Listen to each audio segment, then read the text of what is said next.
दीपकपुर नामक गांव में एक बहुत पुराना घर था। उस घर को सब लोग भूतिया और अपशगुनी कहते थे, क्योंकि जो भी वहां रहने आता उनकी किसी न किसी कारण मृत्यु हो जाती। इसलिए वो घर खरीदने के लिए कोई भी तैयार नहीं होता था। एक बार उमेश नाम के आदमी ने उस घर को बहुत ही सस्ते दाम में खरीद लिया और अपने बेटे दीपक के साथ सारा सामान लेकर वहां रहने आ जाता है।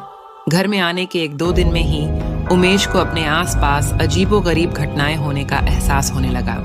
पहले तो इसे वो नजरअंदाज करता रहा, लेकिन घर में जब उसे किसी की मौजूदगी का एहसास होने लगा तो वह सतर्क हो गया। एक दिन दीपक दौड़ता हुआ उमेश पास आया और कहने लगा कि वॉशरूम में अचानक पानी बंद हो गया और उसने वहां सफेद कपड़े में एक औरत को देखा।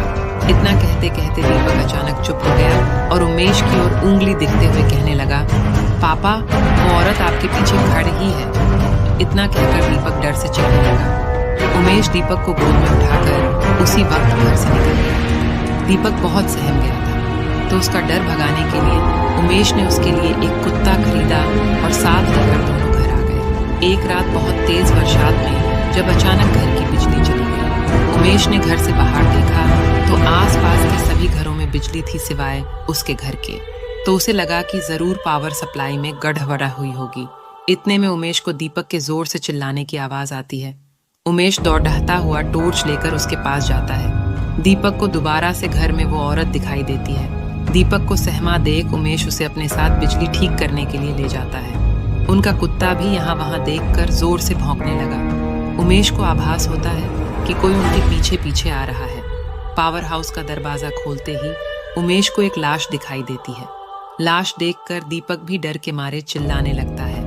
उमेश अपने बेटे को लेकर तुरंत घर से बाहर भागने की कोशिश करने लगता है। घर से बाहर निकलते हुए अचानक उमेश का पैर दरवाजे के पास बनी लकड़ी की बनी सीढ़ियों में फंस जाता है और बहुत कोशिश करने पर भी वह पैर बाहर नहीं निकाल पाता है। दीपक अपने पापा को बाहर खींचने की कोशिश करता है, लेकिन काफी प्रयास करने पर भी उसका पैर बाहर नहीं निकाल पाता है।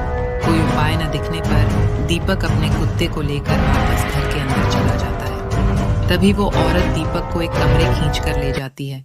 कुत्ता भी उसके पीछे भौंकते भौंकते उसी कमरे में चला जाता है। थोड़ी ही देर में कुत्ते के भौंकने की आवाज बंद हो जाती है और दरवाजा खुद ब खुद बंद हो जाता है। वहां उमेश भी करीब 15 मिनट तक कोशिश करने के बाद अपना पैर बाहर निकालने में सफल हो जाता है। उमेश दौड़ता हुआ घर के अंदर जाता है और चारों ओर दीपक की तलाश करता है, लेकिन उसे न तो दीपक और न ही कुत्ते का पता चल पाता है। बहुत ढूंढने पर जब दोनों ही नहीं मिल पाते, उमेश हार मान लेता है और उनके दोबारा मिलने की आश में वहीं रहने लगता है। कुछ दिन बाद उमेश बिजली ठीक करने वाले इलेक्ट्रिशियन को बुलाता है, लेकिन घर में दाखिल होने से पहले ही वह दरवाजे से ही उलटे पैर वापस लौट जाता है। उमेश के पूछने पर वो कहता है कि आपके घर में एक औरत, एक बच्चा और एक कुत्ते का भूत दिखाई दे रहा है। इलेक्ट्रिशियन की बात सुनकर उमेश उदास हो जाता है। उसे एहसास हो जाता है कि उसका बेटा अब कभी लौटकर नहीं आएगा, जिसके बाद उमेश वो घर छोड़कर चला जाता है और कभी लौटकर नहीं आया।